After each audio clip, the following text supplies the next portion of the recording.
प्रिय दर्शकों नमस्कार। एक बार फिर से उपस्थित हूँ आप सबके सामने विश्लेषण जन्म कुंडली का इस कार्यक्रम के अंतर्गत। आज आपके सामने एक कुंडली लेकर के आया हूँ। ये कुंडली आई है आगरा उत्तर प्रदेश से। शुक्ल पक्ष के एकादशी के चंद्रमा, धनु लग्न की कुंडली, लग्न के अधिपति गुरु बनते हैं जाकर के पंचम भाव में मित्र की राशि में, और सूर्य और बुध लाभ भाव में। गुरु नीच के शनि के साथ बैठे हैं, द्वितीयश और तृतीयश शनि होते हैं। धन भाव के अधिपति होकर के पंचम भाव में बैठे हैं, ये अच्छा है, लेकिन उनका नीच भंग भी हो रहा है मंगल के कारण। तो धन कमाने में जो कंपटीशन कभी मिलेगा वो व्यक्ति को ऐसा है। यहाँ पे धन भाव में केतु, तृतीय भाव में चंद्रदेव बैठे हैं, कुंभ राशि का निर्माण कर रहे हैं जिसपे 7.5 भी चल रही है।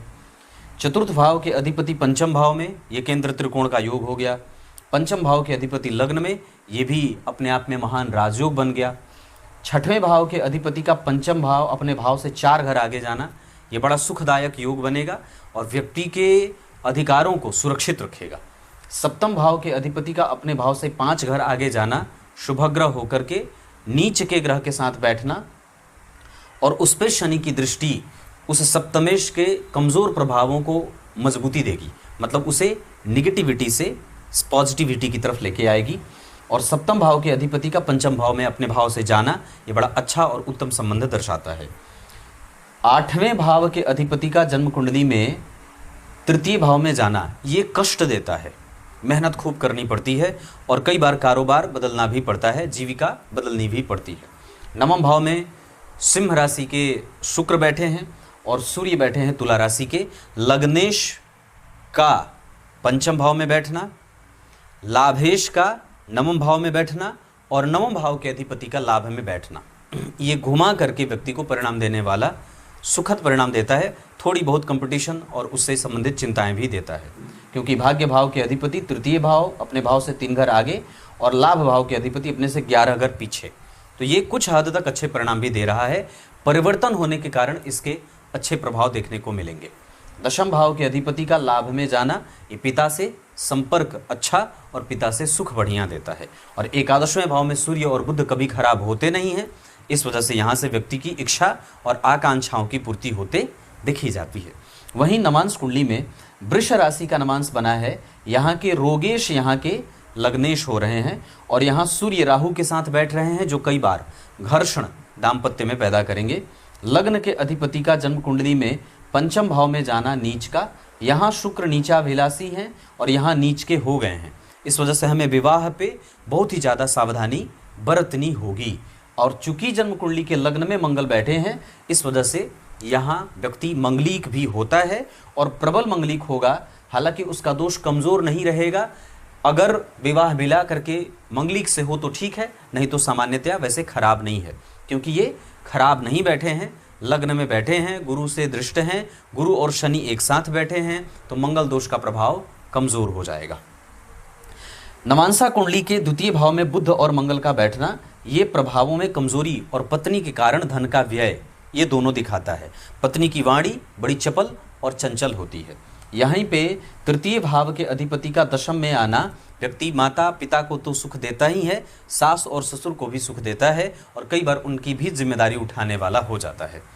चतुर्थ भाव के अधिपति का सप्तम में आना, नीच का शुक्र का होना और चतुर्थेश का गुरु से दृष्ट और शनि राहु के संपर्क में, शनि ठीक पीछे, राहु का सूर्य के साथ, चतुर्थेश राहु के साथ बैठे हैं।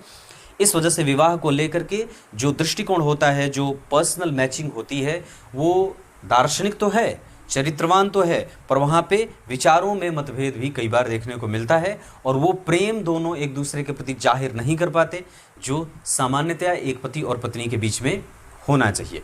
पंचम भाव में नीच के शुक्र का बैठना कई बार पत्नी के बुद्धि और उनकी विनम्रता को कमज़ोर दिखाता है और कई बार हठी, जिद्दी, गुस्सैल, क्रोधी या बहुत ज़्यादा अपने आप को घमंडी बना लेने वाला भी बना देता है। ये मैं स्पाउस के बारे में बोल रहा हूँ। नवांश कुंडली के छठवें भाव में उच्च के शनि का बैठना और यहाँ पे षष्ठेश का नवम भाव में बैठना, ये व्यक्ति को नौकरी पेशा करने वाला और श्रेष्ठ नौकरी में विभूषित होने वाला भी बनाता है। साथ ही साथ पत्नी भी नौकरी पेशा करने वाली और जीविका बड़ा ही सुदृढ़ रहे, ऐसा यहाँ पे इस स्थिति से बातें पता चल रही हैं। सप्तमेश का द्वितीय भाव में जाना और द्वितीयेश के साथ बैठना, ये कई बार विवाह में संघर्ष और घर्षण दिखाता है, वहाँ पे थोड़ी गर्माहट ज़्यादा रहती है। यहाँ सूर्य और राहु के कारण कई बार पत्नी रोगी और वात जनित समस्याओं से जूझने वाली भी मिल जाती है। नवांश कुंडली के अष्टम भाव के अधिपति का लग्न में बैठना विवाह में दिक्कत और कई बार विवाह के संबंधों में जहां व्यक्ति को सोचना चाहिए बहुत कम, वहां बहुत ज़्यादा सोच करके अपने विवाह को परेशान करने का बीड़ा उठा लेता है। ऐसा नहीं होना चाहिए। नवांश कुंडली के नवम भाव के अधिपति का उच्च का होना और दशम भाव में चंद्रमा का बैठना, ये कुछ स्थितियां कमजोरी से दिख रही हैं। हालांकि नौकरी पद प्रतिष्ठा के मामले में कोई कुंडली को कमजोरी नहीं मिल सकती है। एकादशवें भाव के अधिपति का लग्न में बैठना, 12वें भाव के अधिपति का धन में बैठना, ये सामान्यतः पत्नी के लिए व्यक्ति को व्यय में देख रहा हूँ और व्ययातिरेक की स्थिति भी बना रही हैं चीज़ें। अब दशमांसा कुंडली का एक बार देख लेते हैं, उसके बाद फिर आपको पंचांग पे लेके आऊँगा। दशमांसा कुंडली में मकर का दशमांसा बना है। यहाँ के धन भाव के अधिपति यहाँ के लग्न के अधिपति हो रहे हैं और यहाँ के नवम भाव के अधिपति यहाँ के लग्नेश हो रहे हैं। ये एक अच्छी बात है। ये प्रायः धन से संबंधित स्थितियों को दर्शाने का एक बड़ा ही सरलतम तरीका होता है। दशमांसा कुंडली में लग्न में शुक्र बैठे हैं, जो दशमांसा कुंडली में दशम भाव के अधिपति होते हैं और त्रिकोण के अधिपति के साथ केंद्र के अधिपति होकर के लग्न में बैठ करके सप्तम भाव को बलि बना रहे हैं, जहां व्यक्ति का दृष्टिकोण काम को लेकर के, कारोबार को लेकर के, उसका जो रवैया होता है, व्यापार को लेकर के, पार्टनरशिप को लेकर के, उसके व्यापार में जो प्रतिद्वंदिता है, जो कंपटीशन है, इन सभी चीज़ों को लेकर के, धन को लेकर के और रोज़गार को लेकर के उसका दृष्टिकोण बड़ा श्रेष्ठ और प्रोग्रेसिव है। इतना ही नहीं, यहाँ धन कमाने में द्वितीय भाव के अधिपति शनि बनते हैं। वो जा करके जन्म कुंडली में बैठे हैं कहाँ? एकादशवें भाव में सूर्य के साथ और वृश्चिक राशि में बैठे हैं। यहाँ भी शनि नीच के थे, यहाँ पे शनि जो बैठे हैं वो उच्च के बैठे हैं, पर दशमांसा कुंडली में लग्नेश होकर के लाभ भाव में सूर्य के साथ बैठे हैं। इस वजह से थोड़े बहुत घर्षण के साथ, पर व्यक्ति जितनी महत्वाकांक्षा लेकर के बाजार में उतरता है उसको उसका हल मिल जाता है। यहाँ पे मंगल तृतीय भाव में व्यक्ति को इनोवेटिव और क्रिएटिव बनाते हैं। वो कैसे काम को प्रस्तुत करेगा, अपनी रणनीति कैसे लोगों को बताएगा, इस मामले में ये कुंडली बहुत ही अच्छी है। इस कुंडली का व्यापार पक्ष भी बहुत अच्छा है, क्योंकि बुध और चंद्रमा जैसे दो व्यापारिक ग्रह एक साथ दशम स्थान में, दशमांसा कुंडली के सप्तम स्थान में बैठे हैं, लग्न को देख रहे हैं। लग्न में शुक्र का प्रभाव है, लग्न बली है, इस वजह से कुंडली कमज़ोर, दशमांसा कुंडली मतलब करियर इस कुंडली का कमज़ोर नहीं है। पंचांग में अगर बात करते हैं तो इनका जन्म दक्षिणायन में हुआ है। इसके कारण शनि, मंगल, राहु और केतु, इनका प्रभाव प्रायः धन के लिए, प्रायः परिणाम के लिए और प्रायः रिसर्च के लिए। यहाँ पे राहु का अष्टम भाव में बैठना और यहाँ दशमांसा कुंडली में राहु का अष्टम भाव में बैठना, व्यक्ति धन को लेकर के जो उसकी चापलूसी है, धन को कमाने को लेकर के जो उसके दिमाग में रणनीति चल रही है, जो रवैया है, जो कभी झूठ बोलता है, कभी सत्य बोलता है, धन कमाने के लिए सारी जुगत लगाता है, वो बड़ी अद्भुत है। यहाँ पे राहु अष्टम भाव में व्यक्ति के दिमाग में कार्य क्षेत्र को लेकर के जो पूरा एक बना हुआ है फ्रेमवर्क, वो बड़ा ही अद्भुत है और किसी को भी मायावी बना देने वाला है, या मायावी जैसा कह सकते हैं कि व्यक्ति काम में कभी थकने वाला नहीं, हारने वाला नहीं, अपने दूसरों के जेब से कैसे पैसे निकालने हैं, ये सब इन्हें बहुत अच्छे तरीके से आता है। जहाँ व्यक्ति व्यापार भी कर सकता है और सरकारी नौकरी के तो योग शुक्ल पक्ष के एकादशी के चंद्रमा स्वतः ही जन्म कुंडली में बना देते हैं। जब आपकी भी कुंडली में शुक्ल पक्ष के चंद्रमा हों, शुक्ल पक्ष के अष्टमी, नवमी, दशमी, एकादशी, द्वादशी, त्रयोदशी, चतुर्दशी, पूर्णिमा, इतने दिन के चंद्रमा हों तो यकीनन आपको सरकारी नौकरी की कोशिश करनी चाहिए। इसमें जन्मा व्यक्ति जिनका जन्म इस पक्ष के इस तिथियों को होता है, उसे सरकारी नौकरी में आसानी से सफलता मिल जाती है, क्योंकि यहाँ चंद्रमा धन को जो फ्लो में रखने की स्थिति होती है वो बड़ी ही मजबूत और मेंटेन करने वाली होती है।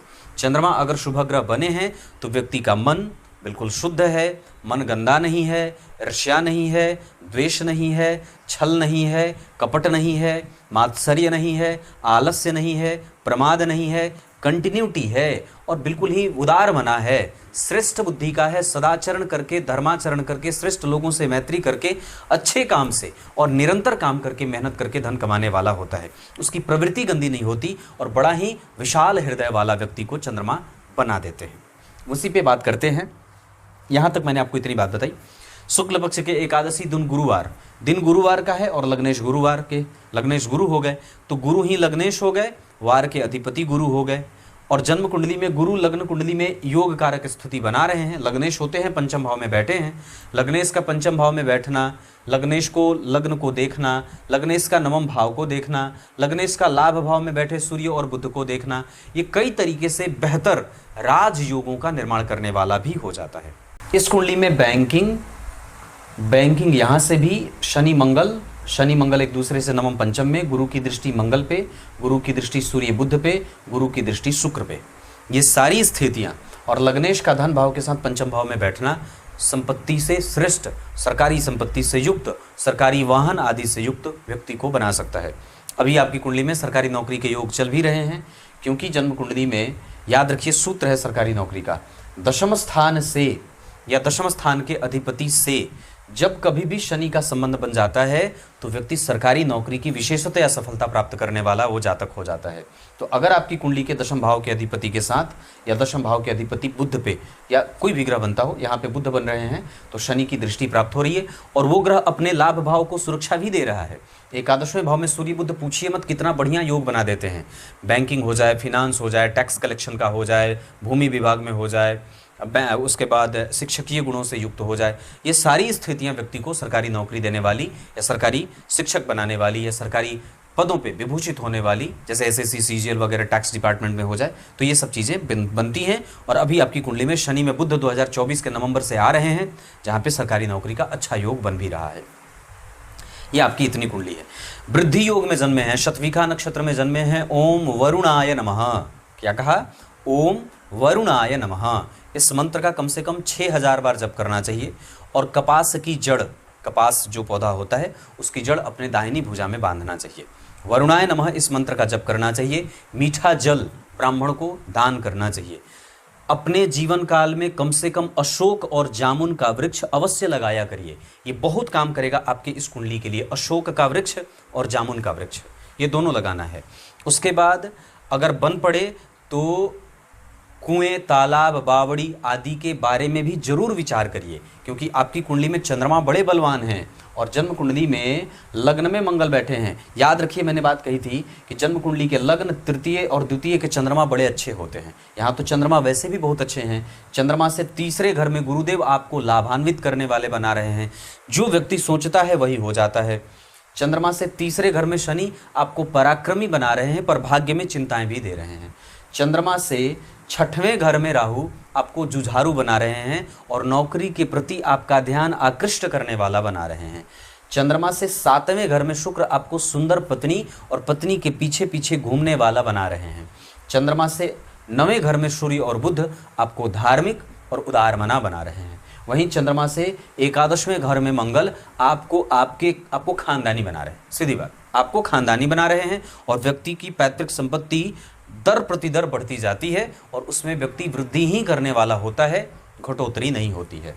दशम भाव के अधिपति के ऊपर धन भाव के अधिपति शनि और लग्न भाव के अधिपति गुरु की दृष्टि है। इस वजह से व्यक्ति जब तक जीता है तब तक उसके पास काम और पैसा दोनों रहता है।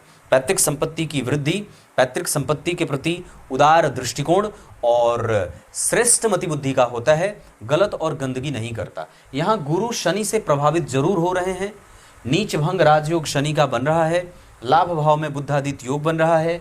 चंद्रमा का जन्म कुंडली में अष्टम भाव के अधिपति होकर के तीसरे भाव में जाने से व्यक्ति के जीवन में निरंतरता कई बार कमजोर होती है और घर्षण प्रायः बढ़ जाता है। मेहनत ज़्यादा करनी पड़ती है। कहाँ कई बार व्यक्ति को दिमाग जहाँ लगाना चाहिए उतना वो नहीं लगाता है और जहाँ लगाना चाहिए वहाँ वो नहीं लगाता है। ये एक बात और है, चतुर्थ भाव के अधिपति गुरु के ऊपर शनि का प्रभाव है और वो राहु और केतु से प्रभावित हैं। चतुर्थ भाव पे राहु की दृष्टि और चतुर्थेश राहु से केंद्र में। इस वजह से माता का स्वास्थ्य और माता से संबंधित जो परेशानियां होती हैं वो आए दिन व्यक्ति को परेशान करती रहती हैं। माता को कोई लंबी बीमारी या छोटी मोटी बीमारियां जो सदैव जीवन में परेशान करती हैं, इसका भी योग बन जाता है। जन्म कुंडली के 12वें भाव पे राहु का प्रभाव है और 12वें भाव के अधिपति लग्न में बैठे हैं। इस वजह से व्यक्ति को पैरों में दिक्कत होती है और कई बार उसको ऋण में जाना भी पड़ता है। एक बात याद रखिए, जब कभी भी गुरु की दशा आएगी तो इस शनि के कारण उनको मतभेद में भी जाना पड़ेगा। जब कभी भी शनि की दशा आएगी तो उस गुरु से उनको प्रभावित होकर के ही परिणाम देना पड़ेगा। दशमांशा कुंडली की बात मैंने कही है। लग्नेश का लाभ में जाना बहुत उत्तम माना जाता है। लग्नेश का पंचम में जाना व्यक्ति को बुद्धिमान, ज्ञानी, विवेकवान, समृद्ध और श्रेष्ठ बनाता है। इतना ही नहीं, व्यक्ति अपने माता और पिता की सेवा करने वाला और उनको ही तीर्थ समझ करके उनकी सेवा करने वाला कृतज्ञ महापुरुष होता है। आइए अब आपको आगे मैं और भी अन्य वर्ग चार्ट पे लेके आता हूँ। सामने से देख करके मैं आपको बताऊं लग्न की स्थिति, बाकी के अन्य वर्ग चार्ट के आधार पे व्यक्तित्व व्यक्ति का बहुत अच्छा है। इस पे विश्वास आंख बंद करके किया जा सकता है। दार्शनिक है, विचारक है, रिसर्चर है और धार्मिक भी है। साथ ही साथ दान करने वाला, ग्रंथों का अध्ययन करने वाला, क्योंकि गुरु और शनि एक साथ बैठे हैं और जन्म कुंडली में थोड़ी मेहनत के बाद, थोड़ी एक्स्ट्रा मेहनत के बाद व्यक्ति को परिणाम प्राप्त होने का योग लगा है। हमें व्यक्तित्व पे काम बस इसको मेंटेन करके रखना है कि हमारी प्रवृत्ति खराब और गंदी ना हो। बड़ों का आदर, गाय की सेवा, मंदिर का दर्शन, तीर्थ क्षेत्र का दर्शन, तीर्थ यात्रा हो, बड़े बूढ़ों का आशीर्वाद, मददगार की सेवा, ब्राह्मण को दान, अमावस्या को ब्राह्मण को दान, मीठे जल का दान और नदी, कुआं आदि आदि इन सभी चीज़ों का निर्माण करना। वृक्ष मैंने बता दिया है। धन इस कुंडली में सरकार से आता दिख रहा है, इस वजह से सरकारी नौकरी के धन योग बन रहे हैं। थोड़ी कंजूस प्रवृत्ति भी कई बार व्यक्ति को बन जाती है। मेहनत बहुत बढ़िया है। आप अपने जन्म स्थान पे रहें तो बहुत अच्छा है। कहीं दूर विदेश जाने की कोई आवश्यकता नहीं है। अपने पढ़ाई पे और भी हमें थोड़ा एक्टिव ज़्यादा होना होगा। मेहनत हमें बढ़ानी है। बुद्धि को और भी ज़्यादा विवेकशील बनाना है। नौकरी के योग ज़्यादा हैं। अगर नौकरी ना लगे तो फिर आप अपना व्यापार कर सकते हैं, प्राइवेट नौकरी मत करिएगा। इस कुंडली के आधार पे इस कुंडली का रिसर्च, धर्म के बारे में जानकारी, आध्यात्म के बारे में चिंतन, श्मशान घाट को समझने की स्थिति, तत्वों को समझने के बारे में, सिद्धियों के बारे में, छिपी हुई चीज़ें जो अष्टम भाव से देखी जाती हैं, रणनीति और जो वैचारिक जो समाधिक होती है, समाधि की बात होती है, वो सब बहुत अच्छा बैठा हुआ है। इस कुंडली में भाग्य बल बहुत अच्छा है। सूर्य को अर्घ देना चाहिए। मांसाहार इस कुंडली के लिए जहर से भी ज़्यादा नुकसान करेगा। मांसाहार खाने का अर्थ है कि अपने हाथों से अपने माता पिता को काट देना इस कुंडली के लिए। उसके बाद जन्म कुंडली में दशम स्थान की जो स्थिति बनी हुई है अष्टक वर्ग के आधार पर, उसमें करियर बहुत ही ग्रोथ रेट उसकी अच्छी है और प्राप्त भी बहुत अच्छा व्यक्ति करेगा। आपको कहीं दूसरे जगह जाने की कोई आवश्यकता नहीं है। केंद्र में द्विस्वाभाविक राशियां बनी हैं, तो न तो ये चर हैं न तो स्थिर हैं। लग्नेश जा करके द्विस्वाभाविक राशि के अधिपति हैं। विषम संख्या की राशि लग्न में बनी है, इसे बहुत अच्छा कहा जाता है। धनु लग्न की कुंडली के लिए गुरुदेव, सूर्यदेव और मंगलदेव बहुत ही अच्छे ग्रह के रूप में परिभाषित होते हैं। सूर्य लाभ भाव में, गुरु पंचम भाव में, मंगल लग्न में। इस कुंडली में आगे और भी चीज़ें मैं अगर कुछ बता दूं तो आपकी कुंडली में सर्वाधिक अंशों के साथ जो ग्रह विराजमान है वो है आपकी कुंडली का बुध, जो आत्मकारक ग्रह बन रहा है। और इस कुंडली के सप्तमेश ही होते हैं बुध, बाधकेश भी होते हैं। और नवांश कुंडली में जाकर के बैठे हैं कहाँ? अपनी भाव में, स्वग्रही। यहाँ चंद्रमा बैठे हैं कुंभ राशि में और यहाँ पे 7.5वीं राशि के ऊपर चल रही है। मतलब हमें मन को व्यवस्थित करना है और लगातार काम करना है। यहाँ पे चंद्रमा बैठे हैं कुंभ राशि में, यहाँ भी चंद्रमा बैठे हैं कुंभ राशि में। इस स्थिति में चंद्रमा की दशा अष्टमेश होने के बावजूद भी अच्छी जाएगी, क्योंकि ग्रह वर्ग उत्तम है। सूर्य यहाँ लाभ भाव में और यहाँ सप्तम भाव में। यहाँ पत्नी को कई बार जिद्दी, हठी, गुस्सैल, क्रोधी और परेशान करने वाली भी बना देते हैं। अगर जो पत्नी शत्रु बन जाए तो फिर आप उनसे हार जाएंगे। इस वजह से पत्नी के साथ कभी भी शत्रुता ना करें। संतान वगैरह के योग इस कुंडली में देर से हैं, पर ठीक है, संतति के सुख हैं इस कुंडली में। इसके बाद जन्म कुंडली में बात करते हैं, अगर चंद्रमा की बात करते हैं तो 64वें नवांश में शुक्र की स्थिति बनी है और वो शुक्र जन्म कुंडली में नीच के बन रहे हैं। इस वजह से हमें पत्नी के साथ एक्स्ट्रा सावधान रहने की भी आवश्यकता होगी। यहाँ पे बात करते हैं अगर, तो बुध और मंगल का प्रभाव आपको क्रिएटिव और पत्नी को भी बुद्धिमान बना रहा है। वहाँ पे बहुत ज़्यादा सावधान अगर अपनी तरीके से रह जाएंगे तो बढ़िया रहेगा। शुभ अंक के मामले में ये कुंडली 5 इस कुंडली के लिए शुभ अंक रहेगा। दिशा धन कमाने के लिए इस कुंडली में उत्तर पूर्व बहुत अच्छी रहेगी। घर के आधार पे अगर बात कहते हैं तो आपकी कुंडली के आधार पे अगर पूरब दिशा का घर मिल जाए तो बहुत अच्छा रहेगा।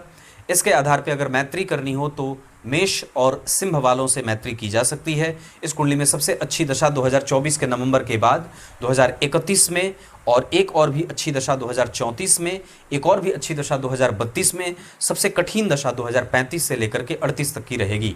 बुध की दशा भी इस कुंडली के लिए खराब नहीं जाएगी। आगे बढ़ के अगर बात बता दूं तो आपकी कुंडली में मंगल की दशा, शनि की दशा और साथ ही साथ बुध और चंद्रमा की दशा के साथ गुरु की दशा भी बहुत अच्छी जाएगी। और भी अन्य वर्ग चार्ट के आधार पर आकर बात बता दूं तो आपकी कुंडली में शुक्र की दशा, चंद्रमा की दशा, शनि और बुध की दशा भी आपकी कुंडली में बहुत अच्छे परिणाम देने वाली, धन को रोकने वाली और विलक्षण बुद्धि को देने वाली बन रही है। नक्षत्र के आधार पर अगर बात कर दूं तो आपकी कुंडली में मूल, श्रवण, सतवीखा, अश्वनी, चित्रा, विशाखा और पुष्य नक्षत्र, ये सब नक्षत्र किसी भी कार्य को करने के लिए बहुत अच्छे रहेंगे। दिन के आधार पे गुरुवार और मंगलवार के साथ बुधवार का दिन भी अच्छा रहेगा। इसके अतिरिक्त अगर हो सके तो अभी एक लाजवर्त तत्काल धारण करना चाहिए। इस कुंडली में जीवन पर्यंत जिस रत्न को पहना जा सकता है वो है आपकी कुंडली का सूर्य। आपकी कुंडली में सूर्य का रत्न पहन सकते हैं, साथ ही साथ गुरु का रत्न भी इस कुंडली में पहना जा सकता है और ये दोनों रत्न बन सकते हैं। तब तक के लिए